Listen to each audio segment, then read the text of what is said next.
The crack of breaking glass cut through the steady murmur of midday conversation. Everyone in the diner went still. A bottle of wine tumbled across the checkered tiles of black and white, leaving behind a crimson trail that pooled like spilled blood. At the heart of the scene, a woman wearing a pale blue dress was on her knees, shaking, one palm pressed protectively against her swollen belly, the other raised defensively near her face.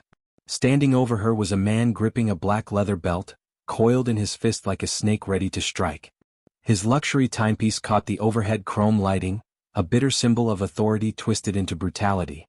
This man was Victor Hale, a billionaire executive whose image regularly appeared in prestigious business publications across the globe, celebrated for his corporate achievements. But the woman cowering beneath him understood the demon concealed behind that polished exterior. If you believe in the power of compassion, bravery, and defending what is just to transform our world, please take a moment to like, comment, share, and subscribe to Untold Stories 0.4.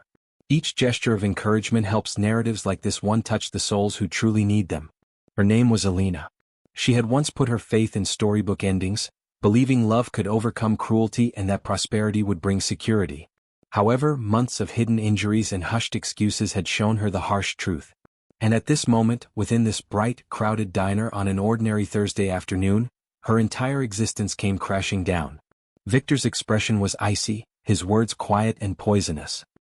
He showed no concern for the witnesses seated in nearby booths or the way his wife's weeping stained the material of her clothing. He was accustomed to dominance in corporate meetings, in commerce, and within his household. Authority was his refuge. Terror was his instrument. The surrounding patrons remained frozen in place. A few averted their gaze.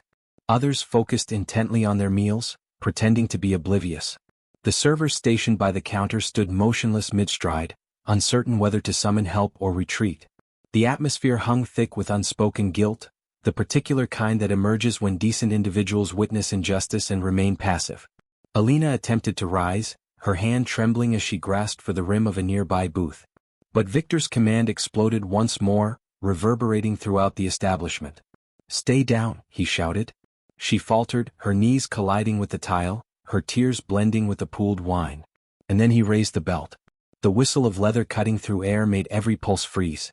But before the strike could land, before another assault could connect, the entrance door to the diner burst open. The distant rumble of motorcycle motors had gone undetected until that instant. The small bell mounted above the entrance chimed once, then twice before going quiet. The smell of engine grease and open road drifted in as 5 figures entered, their heavy footwear striking the floor, their expressions burning with determination. The emblems stitched onto their dark vests identified them as Hell's Angels. Leading them was a man called Ryder Cole. He stood tall with wide shoulders, his facial hair peppered with silver, his stare composed yet menacing. He had experienced enough years to identify the appearance of malice. He'd witnessed it in back alleys, drinking establishments, and occasionally in his own reflection. But this, a man threatening a pregnant woman in full view of others, that crossed a boundary no honorable man would breach. Victor whirled around, caught off guard, yet still combative. The belt swung loosely from his fingers. "This isn't your business," he sneered, his tone dripping with contempt. But the bikers offered no response. They simply continued forward, measured and intentional, their boots striking the patterned floor rhythmically. The diner fell into absolute silence except for their approaching steps.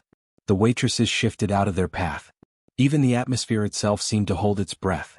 Alina gazed upward through her tears, her chest heaving. Ryder locked eyes with her, and in that brief instant she experienced something absent from her life for months: safety. Ryder halted mere feet from Victor's position. He had no need to raise his voice. His very existence communicated volumes. His words when they emerged were quiet, controlled, and piercing enough to slice through steel. "Drop it." Victor faltered, attempting to dismiss the threat with a chuckle. "You have no idea who you're dealing with." Ryder's features remained unchanged. "Your identity means nothing to me. Lay another hand on her and you'll discover exactly who we are." The remaining bikers spread out in formation behind him, wordless and watchful. Their focus remained fixed on Victor, each man silently challenging him to make a move. One of them carefully approached and assisted Alina back to her feet.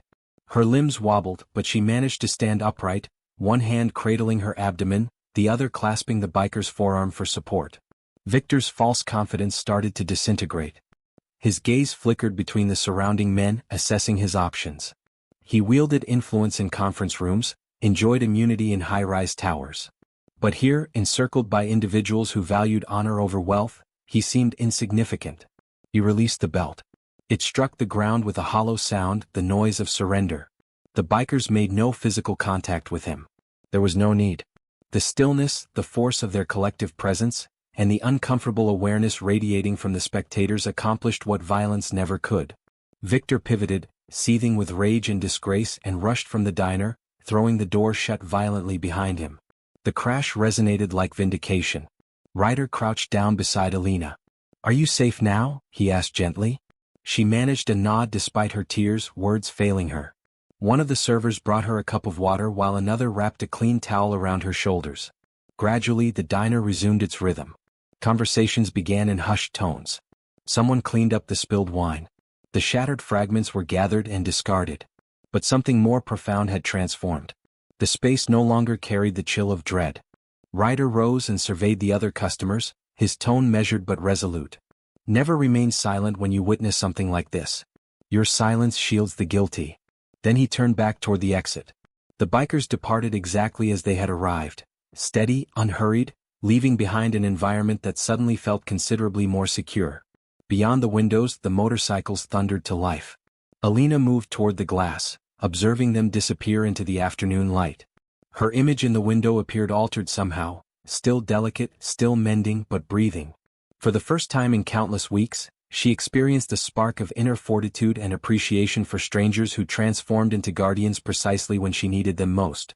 Sometimes champions don't dress in formal attire or theatrical costumes. Sometimes they dress in leather, command steel machines, and possess the bravery the rest of society has forgotten how to summon. If this narrative moved your spirit, if you believe valor can emerge from the most unlikely sources, please like, share, and subscribe to Untold Stories 0.4. Let's amplify the truth that defending others remains vital. Share your thoughts below about what your response would have been had you been present in that diner. And keep in mind, compassion doesn't always appear tender. Sometimes it manifests as power. Sometimes it enters wearing a leather vest and declares, "Lay a hand on her again. I challenge you."